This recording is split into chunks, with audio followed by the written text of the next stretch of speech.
صلی اللہ علیہ وسلم۔ یاد رکھنا، امت کو پوری کو ایک طاقتور آواز بننا پڑے گا۔ ہمیں تھوڑا تھوڑا اوپر اٹھ کے سوچنا پڑے گا۔ خدا را اللہ تعالیٰ مجھے معاف کرے اگر کوئی بات میں ستی کر رہا ہوں، دل کی گہرائی سے عرض کرتا ہوں اب تو بڑا سخت وقت آ گیا۔ اب چونکہ اب تو کیمرے کی آنکھ آئی ہے تو وہ زخمی بچے دیکھے نہیں جاتے، وہ تڑپتی مائیں دیکھی نہیں جاتی، وہ سسکتی اور آواز دیتی بیٹیاں سنی نہیں جاتی۔ وہ آوازیں ایسی ہیں جیسے وہ رات کے سناٹوں میں چیخیں بن کے لوگوں کو جگایا کریں گی۔ خدا را کچھ جرم ایسے ہوتے ہیں جن کی سزائیں بڑی سخت ہوتی ہیں، جن کی معافی بڑی مشکل سے ہوتی ہے۔ اپنے اندر جذبہ ایمانی پیدا کریں۔ وہ میرے دوستو، بستر پر بھی تو لوگ ماری جایا کرتے ہیں نا۔ اپنی زندگی رسول اللہ صلی اللہ علیہ وسلم کے دین کے نام کرو۔ جذبہ جہاد، شوق شہادت اور عشق رسول، یہ عناصر ہیں جو امت مسلمہ کو پیروں پر کھڑا کریں گے۔ 2 منٹ کے لیے سوچو، امت اگر اسی طرح کٹتی رہی، پریشان رہی، دکھتی رہی اور باری باری کر کے، اقبال نے کیا کہا تھا؟ اس نے کہا تھا وطنوں میں، انہوں نے کہا تھا کہ ان تازہ خداؤں میں بڑا سب سے وطن ہے، جو پیرہن اس کا ہے وہ مذہب کا کفن ہے۔ تو اقبال ہم کیا کریں؟ کہنے لگے بازو تیرا توحید کی قوت سے قوی ہے، اسلام تیرا دیس ہے، کیونکہ تو مصطفی ہے۔ تو بحیثیت مسلمان سوچنا شروع کر، بحیثیت مسلمان، اور یوں تو سید بھی ہو، مرزا بھی ہو، افغان بھی ہو، تم سبھی کچھ ہو، بتاؤ کہ مسلمان بھی ہو۔ تمہارے اندر کہیں سے کوئی مومن بھی بولتا ہے کہ نہیں؟ علاقائی تعصبات اور ملکی سرحدوں میں قید ہو جانے والوں، تم ایک نبی کی امت ہو۔ کیوں نہیں سمجھتے جب کشمیر کی بیٹی روتی ہے تو مدینے والے محبوب پاک علیہ السلام کی امت کی بیٹی روتی ہے، جب فلسطین کی بیٹی روتی ہے تو امت کی بیٹیاں روتی۔ خدا را کچھ درد دل اپنی طبیعت میں پیدا کریں۔ میں حکمرانوں کی بات نہیں کرتا، میں تو عام لوگوں سے ایسے تبصرے سنتا ہوں جو نہیں کرنے چاہیے۔ وہ نہیں جی نہیں، دوسرا رخ بھی دیکھو، عام آدمی اٹھ کے، عام لوگ بھی یہ خطرناک سوچیں اور ان سے خوفناک نتائج برآمد ہوں گے۔ الصلاۃ والسلام علیک یا سیدی یا رسول اللہ وعلی آلک واصحابک یا حبیب اللہ۔ سارے حضرات درود شریف پڑھیے۔ الصلاۃ والسلام علیک یا نبی وعلی آلک واصحابک یا حبیب اللہ۔ تمام تعریفیں، حمد و ثنا اللہ تعالیٰ جل مجدہ الکریم کے لیے، درود و سلام نبی اکرم صلی اللہ تعالیٰ علیہ وسلم کی ذات والا صفات کے لیے حمد و صلات کے بعد انتہائی عزت و تکریم کے لائق علماء کرام، مشائخ، سادات، دوستوں، بزرگوں اور بھائیوں، یہ خوبصورت محفل پاک اپنی تمام تر خوبصورتیوں کے ساتھ انعقاد پذیر ہے۔ اللہ تبارک و تعالی شاہ صاحب کو، ان کے معاونین کو بہترین جزا عطا فرمائے۔ میں کچھ زیادہ لمبے سفر سے لوٹا ہوں، میری طبیعت بھی کچھ دنوں سے علیل ہے، لیکن یہ محبت کا معاملہ تھا، زیادہ لمبی چوڑی بات تو نہیں کر سکوں گا، حاضری کے لیے حاضر ہوا ہوں۔ سب سے پہلے تو یہ عرض کروں گا، جہاں دوست زیادہ ہوتے ہیں وہاں رائے بھی زیادہ ہوتی ہے۔ تو وہ یہ ہوتا ہے کہ بعض اوقات مجھے تو بعض محافل میں یہ بھی سمجھ نہیں آتی کہ بیسیکلی کمانڈر ان چیف ہے کون، بات کس کی ماننی۔ تو وہ زیادہ مختلف رائے ہونے کی وجہ سے بعض اوقات، لیکن یہ محبت کی بات ہی ہے، پیار کی بات۔ چیزوں کو اپنے دل پر نہ سوار کیا کریں۔ جن لوگوں کی منزل ہوتی ہے نا کوئی، بس کریں جی بول کے نہ ٹھیک کرائیں، اب جو بیٹھ سکتا ہے اسے بیٹھنے دیں۔ یہ جو دوست بول کر دوستوں کو چپ کرا رہے ہیں، یہ مہربانی کریں جی، اب تو عشاء کا وقت قریب ہے، بس چھوڑ دیں دوستوں۔ عزیز دوستو، جن لوگوں کی منزل ہوتی ہے نا، جو لوگ طے کر لیتے ہیں ہم نے کہیں پہنچنا ہے، تو پھر سفر جب کرتے ہیں نا، ہم طے کرتے ہیں کہ آج مجھے فیصل آباد، لاہور کسی جگہ جانا ہے، تو پھر رستے میں یہ تھوڑی دیکھا جاتا ہے کہ سپیڈ بریکر کتنے آئے، یہ تھوڑی دیکھیں گے کہ راہ کے اندر چنگچی رکشے، گاڑیاں اور باقی چیزیں کتنی آئیں۔ سفر کا تعین کریں اور سفر شروع کرتے رہیں۔ بس میلاد کی محافل میں اور خوبصورت جگہوں میں کوئی تلخی والا بعض اوقات کام ہو بھی جائے تو تلخ ہونا نہیں، لینا مزہ ہی ہے۔ سمجھ میں آئی بات؟ اللہ تعالیٰ آپ کو خوش رکھے، اس کا بھی لطف ہی حاصل کرنا ہے اللہ کے فضل سے۔ دنیا میں پریشان وہ بندہ ہوتا ہے جو ذہنی طور پر، نفسیاتی طور پر الجھ جاتا ہے۔ آپ نے الجھنا نہیں، محبت سے بیٹھنا ہے۔ چند ایک باتیں عرض کرنی ہیں، اس بات میں کوئی شک نہیں، ایکو ذرا کم کر دینی، اس میں کوئی شک نہیں کہ ایمان نام ہے حضور کی محبت کا۔ محبت مصطفیٰ کریم صلی اللہ تعالی علیہ وسلم ایمان کی جان ہے، اور یہ دین اسلام کا بہت بڑا انعام ہے کہ وہ کہتا ہے کہ حضور سے پیار کرو۔ اس لیے کہ جب نبی پاک سے محبت ہو جاتی ہے تو زندگی ویسے ہی آسان ہو جاتی ہے۔ اے عشق تیرے صدقے جلنے سے چھٹے سستے، جو آگ بجھا دے گی اب وہ آگ لگائی ہے۔ کیا ہوتا ہے کہ انسان کے لیے زندگی آسان ہو جاتی ہے۔ میں نے عرض کیا تھا کہ پتہ ہی نہیں چلتا کمانڈر ان چیف کون ہے۔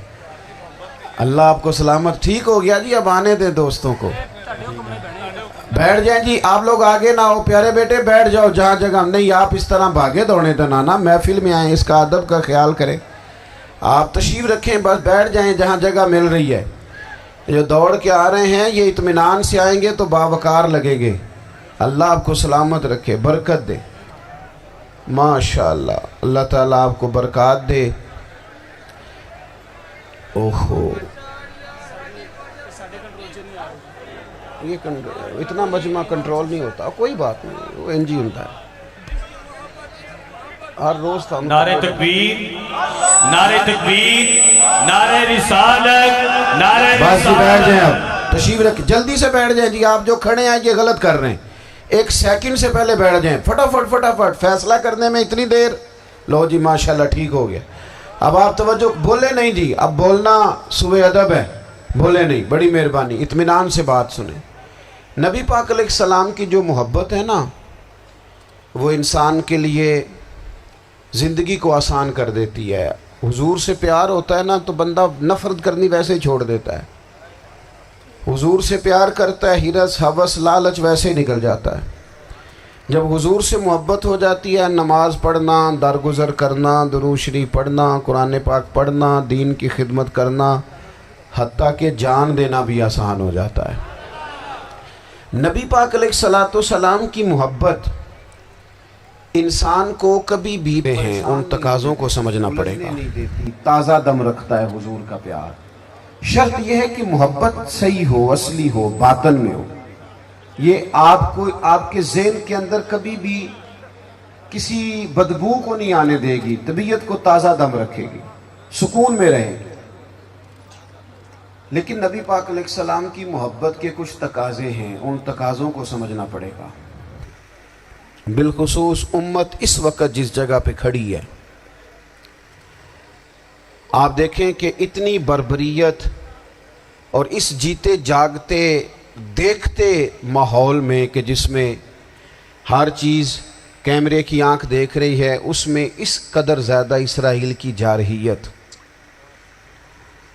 اس کے جواب میں دو تین تازیانے ہیں وہ سمجھنے والے۔ ایک ہے کہ میں کوئی جذباتی بات کروں گا، آپ اس کی تائید کر دیں گے۔ ایک ہے کہ پہلوؤں پر غور کرنے کا وقت ہے کہ اتنے کٹھن ماحول میں بھی اگر مسلم امہ کے لیڈر بیدار نہیں ہو رہے تو آپ کو پس منظر سمجھنا پڑے گا کہ ہم نے نبی پاک کی محبت کے تقاضوں کو نہیں سمجھا۔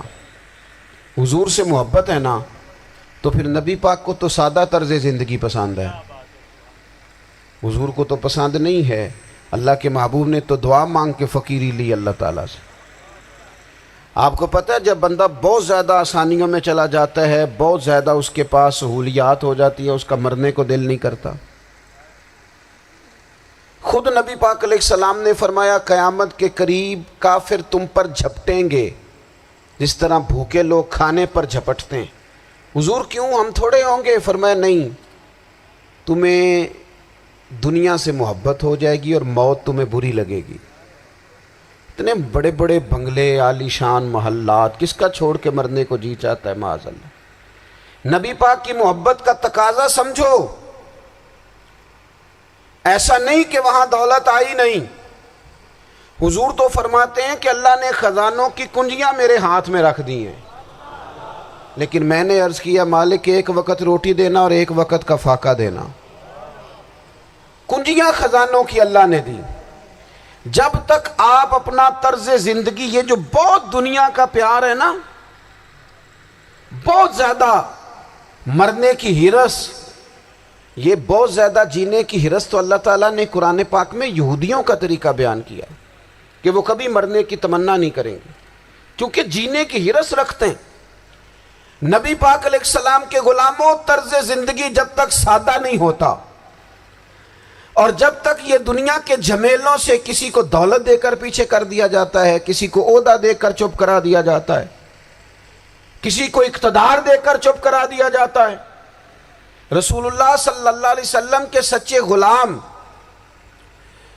انہیں ایک بات کی سمجھ آ گئی تھی کہ ہمیں ہمارے رب نے کہا ہے قُلْ إِن كُنْتُمْ تُحِبُّونَ اللَّهَ فَاتَّبِعُونِي يُحْبِبْكُمُ اللَّهُ۔ اے محبوب آپ ان سے فرما دیں اگر رب سے محبت کرنا چاہتے ہیں تو آپ کی پیروی کریں، اللہ خود ان سے محبت فرمائے گا جب رب بھی ان کا ہو جائے گا، جب رب بھی ان کا کی محمد سے وفاتوں نے تو ہم، یہ جہاں چیز ہے کیا، یہ لوح و قلم تیرے، اس کا کیا مطلب ہوا؟ لوح و قلم، قلم لکھتی ہے نا تقدیریں، مقدر فیصلے، تو لوح و قلم تیرے ہیں، اس کا مطلب یہ ہے کہ پھر رب کریم تیرے اوپر فضل کرے گا، اور وہ جن فیصلوں کی امت کو دیانت سے چاہت ہے اللہ اپنے فضل سے وہ فیصلے فرمائے گا۔ جب تک زندگی حضور کی غلامی کی طرف نہیں جاتی وہ اللہ تعالیٰ کی تائید نہیں پاتی۔ حضرت عبداللہ ابن حذافہ رضی اللہ تعالیٰ عنہ کو رومیوں نے قید کر لیا تھا، اور جب رومی آپ کو قید کر رہے تھے، پکڑ رہے تھے، جنگ میں کچھ موڑ ایسا آ گیا کہ بظاہر مسلمانوں کے قدم پیچھے ہٹ رہے تھے، تو 1000 آدمی نے، 100 آدمی نے مل کے آپ کے گرد گھیرا ڈالا اور بڑی مشکل سے آپ کو گرفتار کیا۔ جب بادشاہ کے سامنے لے گئے نا تو بادشاہ سے اس کا سپہ سالار کہنے لگا کہ بندہ ضائع کرنے والا نہیں، یہ بات سمجھیں آپ، ہماری طبیعت کے مطابق جو بندہ پورا نہیں اترتا ہم ضائع کر دیتے ہیں۔ حالانکہ اگر آپ کو مخالف صف میں بندہ کام کا نظر آئے تو آپ غور فرمائیں کہ یہ ہمارے قافلہ محبت میں کیسے شامل ہو سکتا ہے، اس کے لیے جد و جہد کریں تاکہ اس سے کام لیا جا سکے۔ اس نے کہا، روم کے بادشاہ نے، بندہ ضائع کرنے والا نہیں۔ وزیر نے کہا بادشاہ سے، اس نے کہا کیا کریں؟ کچھ ایسا کریں کہ یہ معاذ اللہ ہمارے دین میں آ جائے۔ اور قرآن مجید نے واضح کہہ دیا ہے کہ یہودی اور عیسائی تم سے راضی نہیں ہو سکتے حتی تتبع ملتہم، جب تک کہ تم ان کے دین کی پیروی نہ کرو، ان کو کسی طریقے سے معاذ اللہ عیسائی بنایا جائے۔ تو بادشاہ کہنے لگا 2-3 چیزیں ہیں جس سے کوئی بندہ بھی خریدا جا سکتا ہے، کر لیتے ہیں بات۔ اس نے سب سے پہلے حضرت عبداللہ ابن حذافہ سے کہا کہ جتنے پیسے آپ کہیں گے آپ کو ملیں گے، آپ اس دین میں آ جائیں معاذ اللہ۔ تو حضرت عبداللہ ابن حذافہ نا، کچھ لوگ بڑے سیانے ہوتے ہیں، بردبار ہوتے ہیں، بعض باتوں پر غصہ نہیں کرتے، ہنستے ہیں۔ حضرت عبداللہ ابن حذافہ ہنس پڑے، فرمانے لگے تجھے کس نے بادشاہ بنایا؟ تو بڑا بیوقوف آدمی ہے۔ اس نے کہا کیا مطلب؟ فرمانے لگے نادان، میں تو تلوار لے کے میدان میں آیا ہوں، مجھے دولت کمانی ہوتی میں تجارت کرتا، میں تجارت نہیں کر رہا، میں تو شہادت کے لیے نکلا ہوا ہوں۔ اور تو مجھے کہہ رہا ہے پیسے لے لے، کو عقل کی بات کر۔ اس نے دوسری بات کی، اس نے کہا کہ میں بادشاہ ہوں، میرے نیچے جتنے بھی عہدے ہیں، وزیر، مشیر، وزیر خزانہ، جو آپ عہدہ کہیں گے آپ کو دے دیا جائے گا، آپ اس طرف آ جائیں۔ تو حضرت عبداللہ ابن حذافہ کہنے لگے پھر کہتا ہوں تو بڑا نادان ہے۔ فرمانے لگے میں حضور کا صحابی ہوں، اور صحابی ہونے سے بڑا عہدہ دنیا میں ہے ہی کوئی نہیں۔ صحابہ وہ صحابہ جن کی ہر صبح عید ہوتی تھی، خدا کا قرب حاصل تھا، نبی کی دید ہوتی تھی۔ کہا تو مجھے لالچ دے رہا ہے۔ اب انہوں نے ایک نئی چال چلی۔ وزیر کہنے لگا کہ میں ایک اور طرح سے معاذ اللہ کوشش کرتا ہوں پگھلا دینے کی۔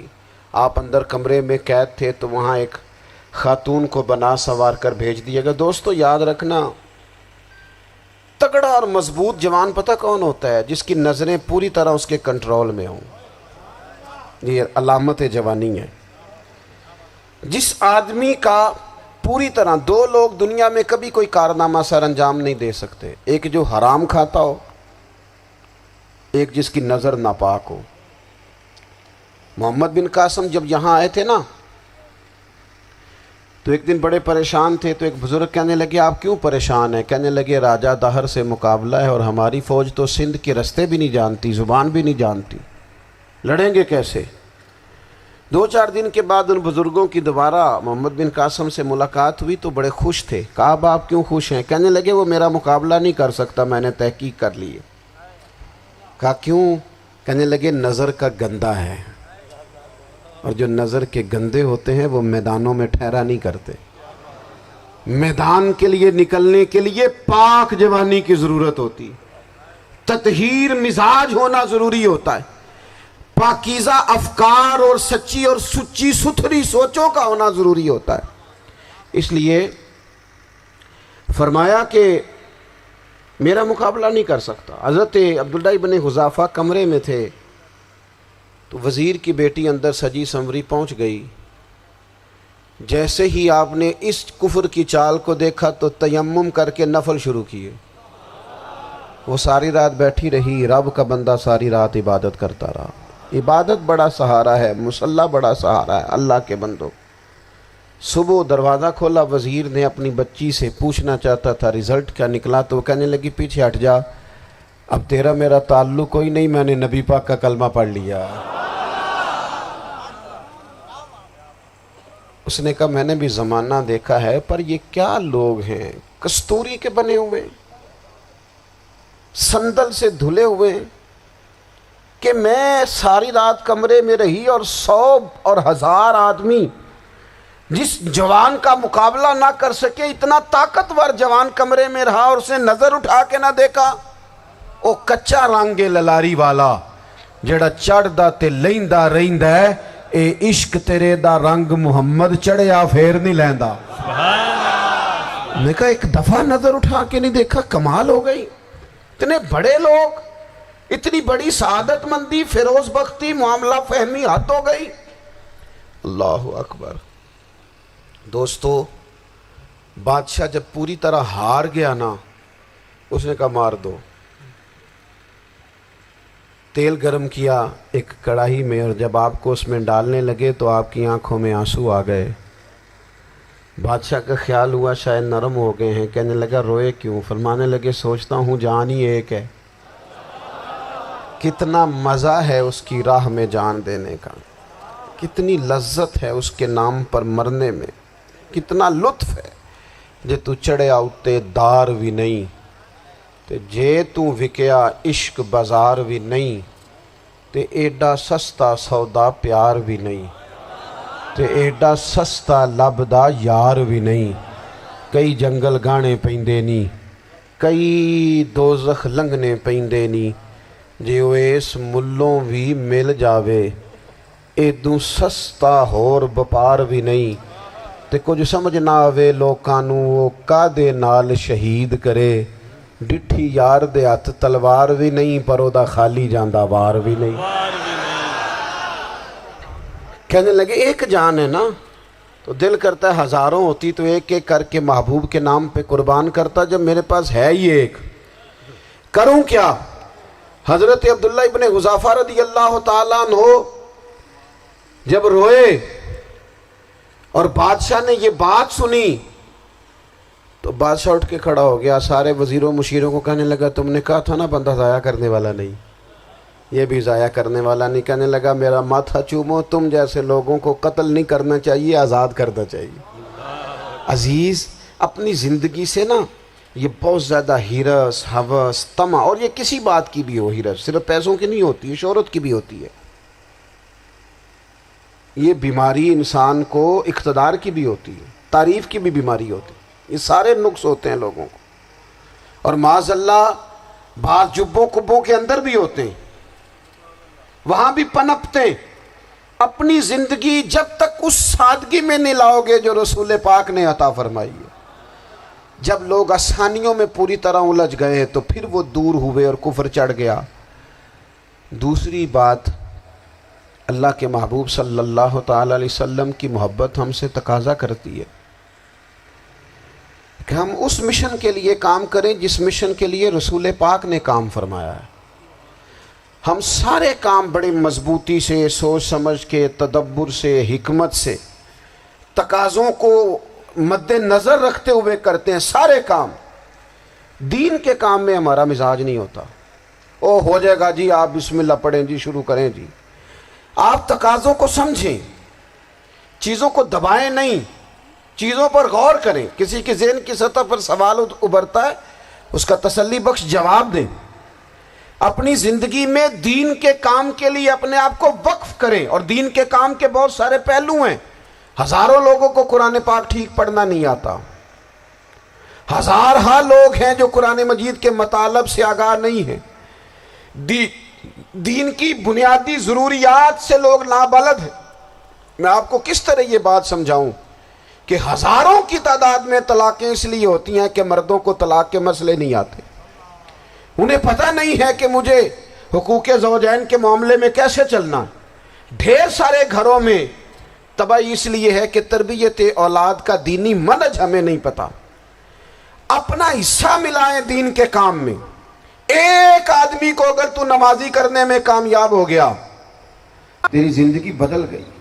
وہ دین بیزار لوگ جو ہمارے بیچ بیٹھ کے ہماری نوجوان نسل کو پگڑی اور داڑھی کا نام لے کے بنیادی طور پر دین سے دور کرتے، ایسے نوجوانوں کو دین کا پیغام محبت دے کر دین کے قریب کرنا ہماری ڈیوٹیوں کا حصہ ہے۔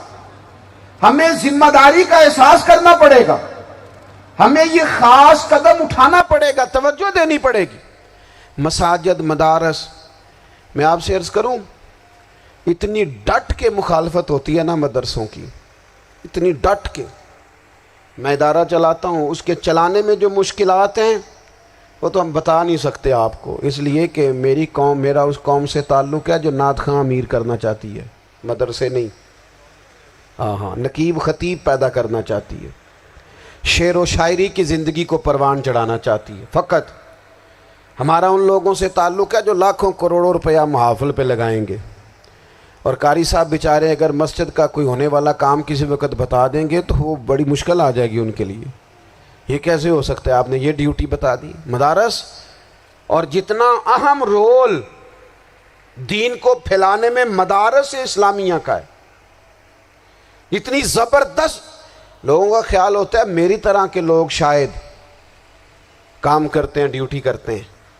یہ 10-15 لوگ آپ کو نظر آتے ہیں جو آپ کو کہیں میڈیا پر یا ادھر ادھر ڈیوٹی کرتے، مخلص لوگ اپنی جگہ پہ وہ بھی بڑا ہی کام کر رہے ہیں، جو میڈیا پہ آ کے بھی اخلاص سے اور درد دل سے کو دین کی، ان کی بھی کسی بات کی حوصلہ شکنی نہیں، لیکن ہزارہا اساتذہ جو مدارس میں بیٹھ کے پڑھاتے ہیں، جنہوں نے وہ سارے لوگ تیار، آپ سمجھ نہیں سکتے کتنا بڑا کام۔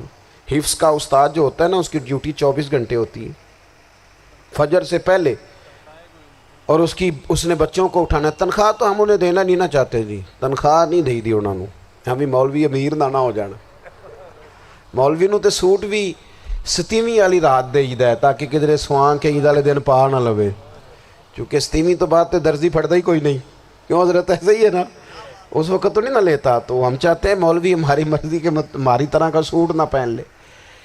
مدارس کی مضبوطی آپ یہ دیکھ لیں، یہ صلاح الدین ایوبی کا تعلق بھلا کس چیز سے تھا؟ غوث اعظم کے مدرسے سے. حضور غوث اعظم کے مریدوں کی جماعت اس کے ساتھ شامل تھی. کون لوگ تھے جنہوں نے مدارس سے فیض پایا؟ رازی اور غزالی، حضور غوث اعظم، خواجہ اجمیر، یہ سب لوگ مدارس کے لوگ ہیں. کمزوریاں ہیں، غلطیاں ہیں، بہت ساری چیزوں کی اصلاح کی ضرورت ہے، لیکن یہ دین کا بہت بڑا قلعہ ہوتا ہے مدرسہ. لیکن اس کی مخالفت کی جاتی ہے. مجھے بتائیے، اگر مدرسوں میں کمزوریاں ہیں تو کالجوں یونیورسٹیوں میں نہیں ہیں؟ ہم نے کبھی مخالفت کی ہے بند کر دو سارے؟ لیکن لوگوں کا جب خیال آتا ہے، جب ہمارے ایک سابقہ وزیر صاحب تھے سر راہ، کسی دعوت میں میری ان سے ملاقات ہو گئی تو انہوں نے کہا مدرسوں کا کردار کیا ہے آج کے ماحول میں؟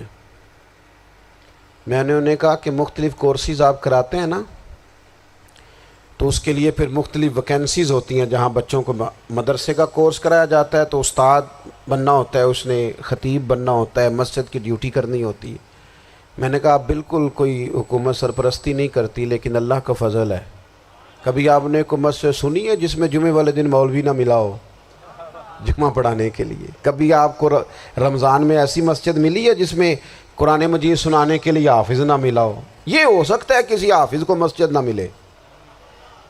تو مدارس کے ذمے جو کام تھا مدارس نے جم کے کیا ہے اور ڈٹ کے کیا اللہ کے فضل سے. اور مدارس کے لوگوں کو بھی کمزور نہیں پڑنا چاہیے. کبھی کسی وزیر مشیر مالدار کے روب میں نہیں آنا چاہیے، قطعاً نہیں. کیوں؟ کہ یہ وہ عظیم لوگ ہیں رسول اللہ صلی اللہ علیہ وسلم کے دین کے غلام، کہ ابھی ایک لفظ نہیں پڑھا ہوتا الف با تا سا، پہلے دن گھر سے نکلتے ہیں تو حضور فرماتے ہیں اللہ کے فرشتے ان کے پیروں کے نیچے پر بچھا بھی دیتے ہیں. پہلے دن اتنا بڑا اعزاز ملتا ہے. تو حضور کی محبت کا تقاضا ہے دین کا کوئی کام کیا جائے. ایک خاتون مسجد نبوی شریف میں جھاڑو دیتی تھی، پر کوئی کام تو کرتی تھی نا. اور کس مسجد میں؟ جہاں 70,000 فرشتے صبح آتے ہیں 70 شام آتے ہیں. اس مسجد میں وہ خاتون جھاڑو دیتی تھی. بخاری ہے، جب ان کا انتقال ہو گیا صحابہ نے سوچا کہ حضور کو تکلیف ہوگی، بغیر بتائے جنازہ پڑھ دیا. حضور صبح تشریف لائے، تازی قبر دیکھی، اور محبوب وہ ہیں جو فرش پہ کھڑے ہو کے عرش کی خبریں دیتے ہیں. نبی پاک علیہ الصلوۃ والسلام نے فرمایا کہ مجھے اطلاع کیوں نہیں دی اس کے انتقال کی؟ یہ کرم دیکھو، کوئی ڈیوٹی تو کرتی تھی نا یار، پر خلوص سے، پر پیار سے، پر اللہ کو راضی کرنے کے لیے، پر درد دل سے. اور دین کی ڈیوٹیاں کرنے والے دوستو سنو، حضور صبح آئے، قبر کو دیکھ کر فرمایا مجھے کیوں نہیں بتایا؟ یا رسول اللہ آپ کو تکلیف دینا مناسب نہ جانا؟ تو قبر پہ کھڑے ہو کے حضور نے فرمایا صف بناؤ میں دوبارہ جنازہ پڑھاؤں گا. صف بناؤ میں دوبارہ جنازہ پڑھاؤں گا. کوئی ڈیوٹی تو. تیسرا تقاضا حضور کی محبت کا، سمجھو میں بس بڑی جلدی بات سمیٹنے لگا ہوں. حضور کی امت سے پیار کرو، یہ نبی پاک کی محبت کا تقاضا ہے. حضور اس بندے سے بڑے راضی ہوتے ہیں جو حضور کی امت سے پیار کرتا ہے. آپ کو پتہ ہے حضرت جبریل امین علیہ السلام نے معراج کی رات حضور علیہ الصلوۃ والسلام سے عرض کی تھی کہ اللہ کی بارگاہ میں عرض کیجئے گا میری بھی ڈیوٹی لگ جائے آپ کی امت کے ساتھ محبت کرنے پر. تو یہ کیوں کہا تھا انہوں نے؟ علماء نے لکھا اس لیے کہا تھا کہ حضرت جبریل بھی جانتے ہیں کہ حضور کی امت سے محبت کی بات کی جائے نا تو نبی پاک راضی ہوتے ہیں. امت سے پیار کرو گے نا، امت سے. ایک صرف بات کا خیال رکھنا، عقیدہ برا ہو تو بات دوسری ہے، ورنہ میرے محبوب کی امت کا ایک ایک شخص جو مدینے والے کا کلمہ پڑھتا ہے، جو حضور کا غلام ہے، اس کے بارے میں اپنے دل میں گنجائش رکھنا، پیار رکھنا، وارفتگی رکھنا. اور دوستو یہاں لوگ کس کس طرح گروہوں کو، جماعتوں کو سپورٹ کرتے ہیں. نبی پاک نے اس امت کی کثرت پر فخر بیان کیا اور حضور فرمانے لگے 120 صفیں جنتیوں کی ہوں گی، قیامت میں 80 صفیں صرف میری امت کی ہوں گی. میں کثرت امت پر فخر کروں گا. ان لوگوں سے پیار کرنا ہے، ان کے دکھ درد کو سمجھنا ہے۔ پتہ ہے آج کیا ہوتا ہے؟ آج ہمیں نا مختلف چھوٹے چھوٹے ملکوں میں بانٹ دیا گیا، تو ہم کسی دوسرے مسلمان بھائی کا درد نہیں محسوس کرتے، ہم گھروں میں نہیں محسوس کرتے۔ پڑوسی پر ظلم ہو رہا ہو تو ہم کہنے پتر ساڈا نہیں مسئلہ، یہ مسئلہ ہے، تینوں کی لگے۔ حالانکہ پڑوسی کی آگ اس لیے بھی کسی وقت بجھا دینی چاہیے کہ پڑوسی کی نہ بجھائی جائے تو اپنا گھر بھی زاد میں آ جاتا۔ آج امت مسلمہ سے ہمیں بس لگا دیا گیا اپنے حصے کی روٹی کماؤ، اپنے حصے کی کوٹھی بناؤ، اپنے حصے کی گاڑی خریدو، اپنے حصے کا امت کا درد، امت کی بات، وحدت امت کا تصور، امت کا دوبارہ سے وہ شان ارسل رسولہ بالہدی ودین الحق لیظہرہ علی الدین کلہ، وہ تصور کب ہوگا؟ اس وقت ہوگا جب ہم بات امت کی کریں گے۔ نبی پاک علیہ السلام نے فرمایا مسلمان کی مثال ایک جسم کی طرح ہے، جسم کے ایک حصے کو تکلیف ہو تو سارا آزمائش میں آ جاتا ہے۔ مجھے بتاؤ یہ انگلی درد کرتی ہو، یہ انگلی جسم کا حصہ ہے نا، تو میرا خیال ہے دماغ یہ کہہ دے گا کہ انگلی کی درد ہے نا منو کی لگے، دل کہہ دے گا کوئی نہیں ٹینشن لینے، انگلی کا مسئلہ ہے نا۔ ایسا نہیں ہوتا، بلکہ جب انگلی میں درد ہوتی ہے تو دماغ منصوبہ بندی کرتا ہے کہ اس کا علاج کیسے ہو سکتا ہے، دل پریشان ہوتا ہے، پیر چل کے جاتے، ہاتھ وہ دوائی وصول کرتے، دانت اسے چبا کر، حلق اسے نگل کر، معدہ اسے ذخیرہ کر کے جسم میں پھیلاتا ہے، پھر جا کے انگلی شفا پذیر ہوتی ہے۔ ایک حصے کو درد ہو تو سارا حصہ کام پہ لگ جاتا ہے۔ اسرائیل اگر تکلیف دے رہا ہے فلسطینیوں کو تو ہونا چاہیے تھا نا بعض مسلمان حکمرانوں کو نیند نہ آتی، وہ درد دل محسوس کرتے، ہونا چاہیے تھا نا کہ بعض لوگ یہاں ہم کیا کرتے ہیں بھلا بیٹھ کے، اب تو مجھے بعض چیزوں سے کوفت بھی ہونے لگا، ہم دیتے ہیں بیان مذمت، آپ کے بیان دینے سے کیا ہوگا؟ فلانے نے بھی بیان دے دیا، فلانے نے بھی کلپ دے دیا، یہ کیا کر رہے ہیں؟ یہ تو آپ زندہ رہنا چاہتے ہیں۔ وہ جس طرح آج کل ہمارے ہاں بہت ساری چونکہ جماعتیں ہیں تو کشمیر ڈے آتا ہے نا تو مل کے ریلی نہیں نکالی جا سکتی، سوال نہیں پیدا ہوتا، کیونکہ ہمیں جماعتوں کو زندہ رکھنا ہے۔ اس جماعت کی خبر الگ لگنی چاہیے، اس جماعت کی خبر الگ، تو ایسے کوئی انقلاب آئے گا؟ یاد رکھنا امت کو پوری کو ایک طاقتور آواز بننا پڑے گا، ہمیں تھوڑا تھوڑا اوپر اٹھ کے سوچنا پڑے گا۔ خدا را اللہ تعالیٰ مجھے معاف کرے اگر کوئی بات میں سطحی کر رہا ہوں، دل کی گہرائی سے عرض کرتا ہوں اب تو بڑا سخت وقت آ گیا۔ اب چونکہ اب تو کیمرے کی آنکھ آئی ہے تو وہ زخمی بچے دیکھے نہیں جاتے، وہ تڑپتی مائیں دیکھی نہیں جاتی، وہ سسکتی اور آواز دیتی بیٹیاں سنی نہیں جاتی۔ وہ آوازیں ایسی ہیں جیسے وہ رات کے سناٹوں میں چیخیں بن کے لوگوں کو جگایا کریں گی۔ خدا را کچھ جرم ایسے ہوتے ہیں جن کی سزائیں بڑی سخت ہوتی ہیں، جن کی معافی بڑی مشکل سے ہوتی۔ اپنے اندر جذبہ ایمانی پیدا کریں۔ اور میرے دوستو بستر پر بھی تو لوگ ماری جایا کرتے ہیں نا۔ اپنی زندگی رسول اللہ صلی اللہ علیہ وسلم کے دین کے نام کرو، جذبہ جہاد، شوق شہادت اور عشق رسول، یہ عناصر ہیں جو امت مسلمہ کو پیروں پر کھڑا کریں گے۔ 2 منٹ کے لیے سوچو، امت اگر اسی طرح کٹتی رہی، پریشان رہی، دکھتی رہی اور باری باری کر کے، اقبال نے کیا کہا تھا؟ اس نے کہا تھا وطنوں میں، انہوں نے کہا تھا کہ ان تازہ خداؤں میں بڑا سب سے وطن ہے، جو پیرہن اس کا ہے وہ مذہب کا کفن ہے۔ تو اقبال ہم کیا کریں؟ کہنے لگے بازو تیرا توحید کی قوت سے قوی ہے، اسلام تیرا دیس ہے، کیونکہ تو مصطفی ہے۔ تو بحیثیت مسلمان سوچنا شروع کر، بحیثیت مسلمان، اور یوں تو سید بھی ہو، مرزا بھی ہو، افغان بھی ہو، تم سبھی کچھ ہو، بتاؤ کہ مسلمان بھی ہو۔ تمہارے اندر کہیں سے کوئی مومن بھی بولتا ہے کہ نہیں؟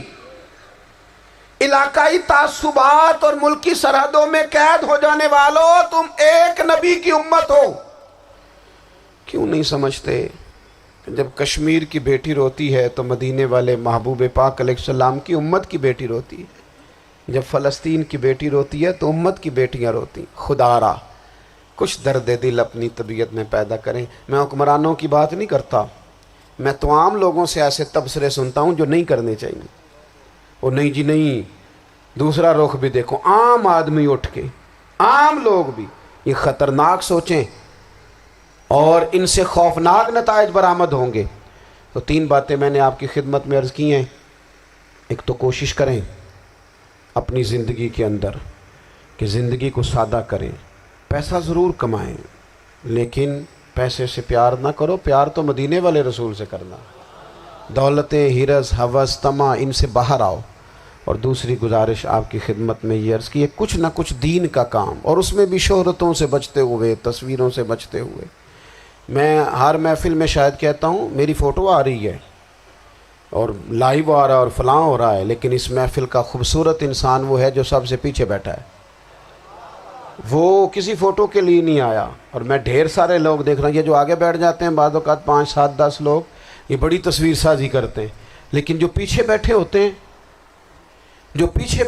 ہیں ان کی کوئی فوٹو نہیں آتی۔ اور میں نے بہت سارے لوگوں کو دیکھا ہے کبھی موبائل کو ہاتھ بھی نہیں لگاتے، لیکن جن کے لیے آئے ہیں انہیں تو پتہ ہے نا کون کون آیا ہے۔